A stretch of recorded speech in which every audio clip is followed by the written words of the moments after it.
Estamos de vuelta con Rendición de Cuentas.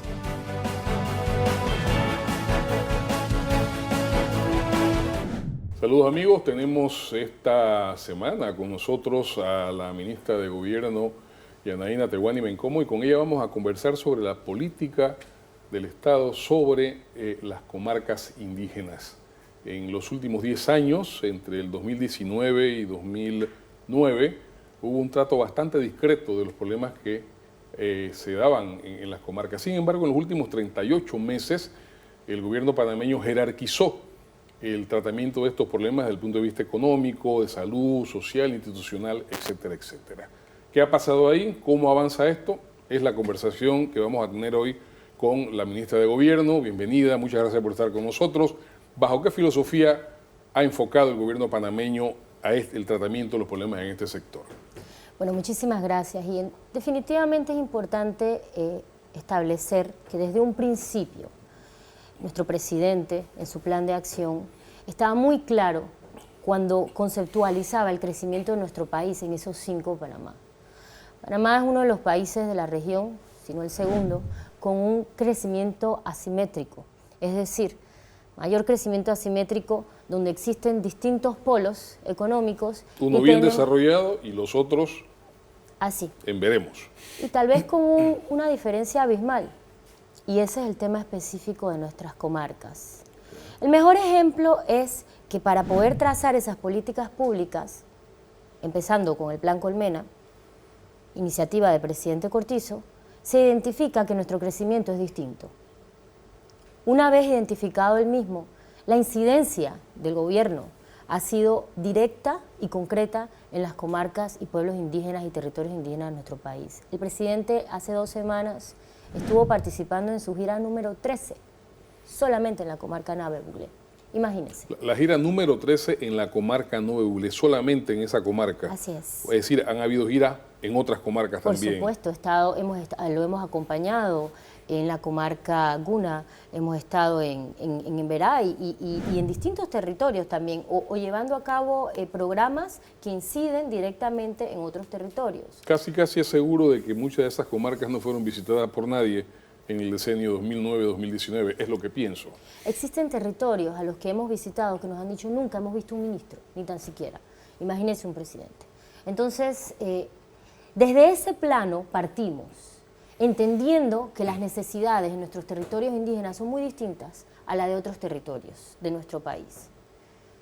Además de ello, hemos llevado a cabo un plan agresivo de institucionalizar aquellas autoridades de nuestras comarcas. Eso en el plano de la gobernanza. Claro, porque es importante que los mismos, como lo hemos mencionado anteriormente, sean parte de su destino.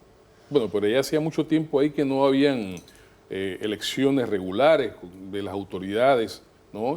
Entiendo que ustedes han impulsado eso. Esa fue la acción número 1. ¿Y por qué la número 1? Porque para poder llevar a cabo e incidir en proyectos de salud, de educación, y le voy a hablar específicamente del Plan para el Desarrollo Integral de los Pueblos Indígenas, que lo hemos mencionado en bastantes ocasiones. ¿Quiénes aprueban los proyectos de educación, de fortaleza institucional, de salud, en las comarcas y territorios indígenas? Lo aprueban sus autoridades tradicionales. Por ende, si los mismos no están validados legítimamente y legalmente, no pueden incidir en el desarrollo de su comarca. O sea, lo aprueban a partir de este gobierno, porque antes creo que no se tocaba eso.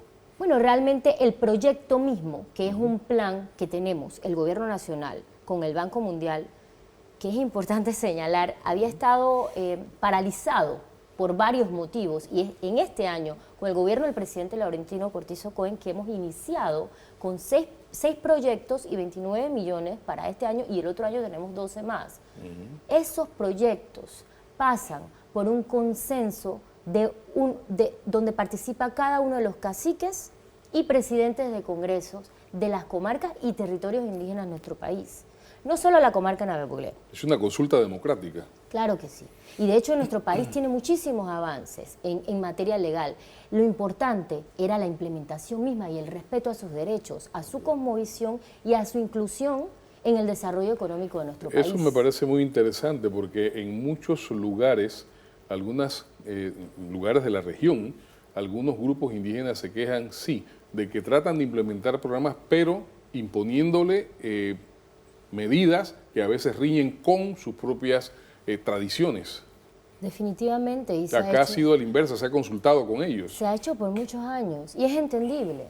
Sin embargo, en este proyecto, por ejemplo, que es un ejemplo para la región entera, nosotros hemos trazado en esa pirámide, que realmente la pirámide no debe de ser de abajo hacia arriba, sino invertirla.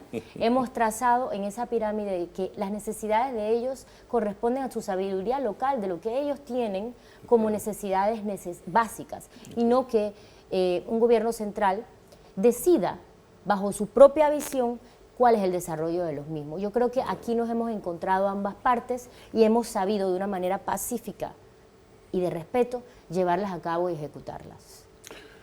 Háblenos un poco de los distintos programas que ustedes han comenzado a implementar en las comarcas. Bueno, nosotros tenemos distintos aspectos y esto es muy importante. Primero, la parte institucional. De allí, de la gobernanza misma, el fortalecimiento de los mismos. Programas de salud, que son parte de este proyecto del Banco Mundial, del Plan para el Desarrollo Integral, y también programas de educación. El presidente está llevando a cabo algo muy, muy importante, que es el tema de las aulas ranchos, y cómo las mismas van y están siendo reemplazadas por aulas modulares que cumplen con todos los requisitos. De hecho, estuvimos en la comarca hace 2 semanas y allí se inauguró una. Y así estaremos poco a poco incidiendo en el territorio comarcal para que se vayan poco a poco eliminando aquellas aulas rancho y tengan los niños de la comarca el derecho a aprender en condiciones apropiadas. Supongo que lo de las escuelas rancho, la eliminación de las mismas va dando un nivel de estabilidad a los indígenas dentro de sus propios espacios. Lo digo porque muchas de estas escuelas rancho siempre encontraban la justificación de las continuas migraciones laborales de los indígenas. Adjunto a este tema de las escuelas rancho, ¿hay algún tipo de proyecto laboral que también le dé fuentes de trabajo a los indígenas? Definitivamente. Yo quisiera, además de ello, ahondar en un punto específico. Estuvimos recientemente en la comarca porque el contexto es distinto. Claro. Y allí el presidente inauguró la agrodistribuidora, que es histórico. Primera vez en la historia del país. Sí, quisiéramos hacer un énfasis, entendiendo lo disperso que es el territorio de la comarca, además de que existe el difícil acceso, sabemos que los productos, muchas veces alimenticios a los cuales ellos accesan, tienen precios desorbitantes y distintos. Claro, porque existe esta variación.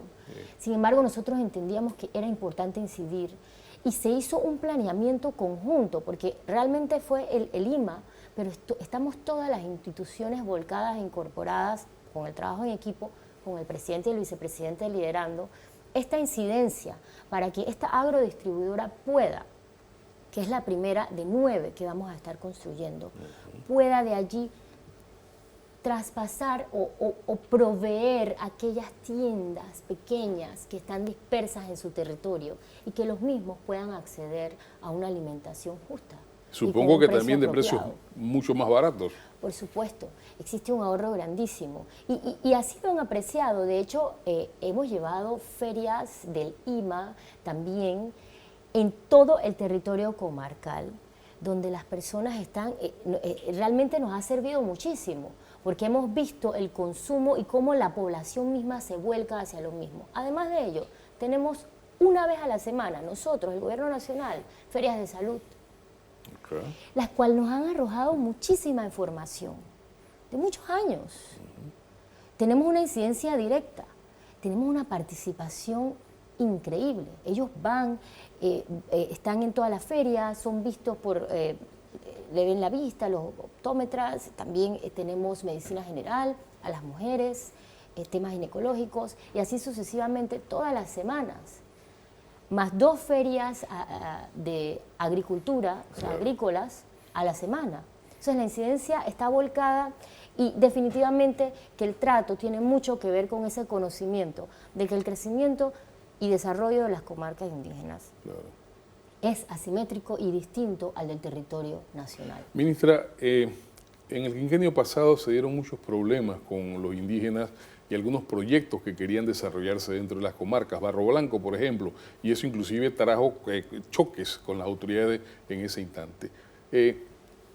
¿Hay alguna política, alguna propuesta para ir conciliando estas actividades? Bueno, nosotros llevamos en nuestro ADN del gobierno del presidente Laurentino Cortizo Cohen el diálogo. Okay.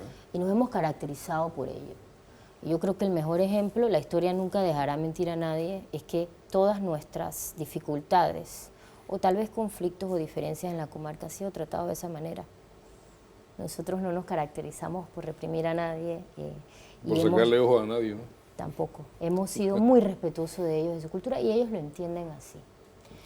Sin embargo, nuevamente, todos los temas relativos a recursos eran importantes llevarlos y tomarlos en cuenta en base a la autoridad, que sea la autoridad local que pudiese sentarse con el gobierno nacional a tomar decisiones, porque ellos representan y han puesto la confianza en sus autoridades tradicionales. Teniendo eso ya claro, establecido y organizado, el diálogo ha sido mucho más fluido. La autoridad local forma parte de un instrumento de gobernanza dentro de las comarcas.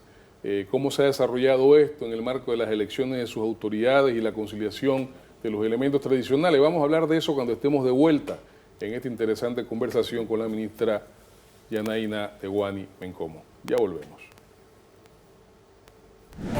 Pronto regresamos con Rendición de Cuentas.